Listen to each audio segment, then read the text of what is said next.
जय Maharashtra friend, तुम्हा सर्वांना गुढीपाडव्याच्या खूप खूप शुभेच्छा।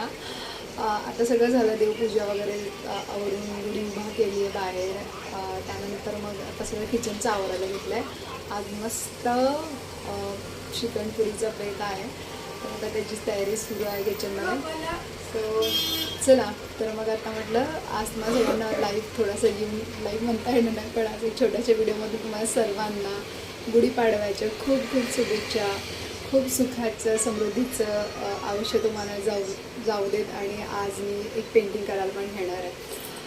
हल्ली थोडंसं बिझी आहे, क्लास, शाळा, घर, क्लासेस यामध्ये, ड्रॉइंग आर्ट क्लासच्या, तर त्यामुळे माझे जास्त व्हिडिओ येत नाहीत। आता समजून घ्या, आता जसे मला ब्लॉग बनतील किंवा मी शॉर्ट्स व्हिडिओमध्ये तुम्हाला अपडेट देईन। तिकडे मुलांचं खूप मस्ती चालली आहे, म्हणून शरीर पण आलेत, माझे भाचे आलेत, त्यामुळं ॲक्च्युली रात्री असं झालं की मुलं खूप वेळ खेळत होती, त्यामुळं झोपायला खूप उशीर झाला आम्हाला सगळ्यांना।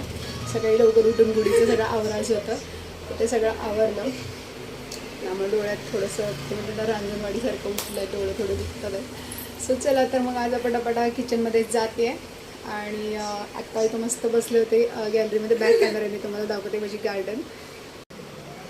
तर ही आहे आपली बाल्कनी गार्डन, मस्त आहे, कॉर्नर असतो माझा, मी इकडे मस्त चहा वगैरे घेते। आत्ताच ब्रेकफास्ट झाला आणि आता मछलींना खायला द्यायचं आहे। सो या छोट्याशा बाल्कनी गार्डनची मी तुम्हाला एक अपडेट नंतर नक्कीच देईन। पण हा एक माझा ग्रीन कॉर्नर आहे, जिकडे मी माझा संध्याकाळचा आणि सकाळचा वेळ थोडासा स्पेंड करते। आणि तुम्ही बघू शकता इकडे ना कमळाचं एक रोप पण आलं आहे माझ्याकडं, एक ग्रो झालं आहे। आता कोणत्या रंगाचं आहे ते माहिती नाही आहे, पण ते उगवल्यानंतर बघूयात आता।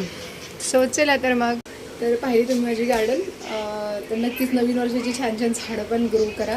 आता थोडंसं उन्हाळा आहे, त्यामुळं मैत्रिणी पण खरेदी तरी करा झाडं।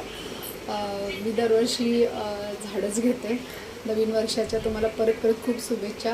हा आपल्या मराठी सणावारातला खूप महत्त्वाचा सण आहे, आपलं नवीन वर्षाची सुरुवात आहे ही। आणि मला पाडवा खूप आवडतं, म्हणजे मग त्याचं खूप सुंदर वातावरण असतं, नवीन पानं आलेले असतात, एक सकाळचं वेगळं वातावरण असतं, वेगवेगळी कोकिळी वरडते, तर ते खूप मस्त वाटतं। ॲक्च्युली एन्जॉय करता आला पाहिजे तुम्हाला प्रत्येक ऋतू आणि प्रत्येक सण, आणि ह्याचं महत्त्व मुलांनाही कळलं पाहिजे आपल्या। सो चला, आता मी माझी बडबड थांबवते। पाडव्याची तुम्हाला सगळ्यांना खूप खूप शुभेच्छा, आणि लवकरच ब्लॉग येतील आपल्या चॅनलवरती। जय हिंद, जय महाराष्ट्र।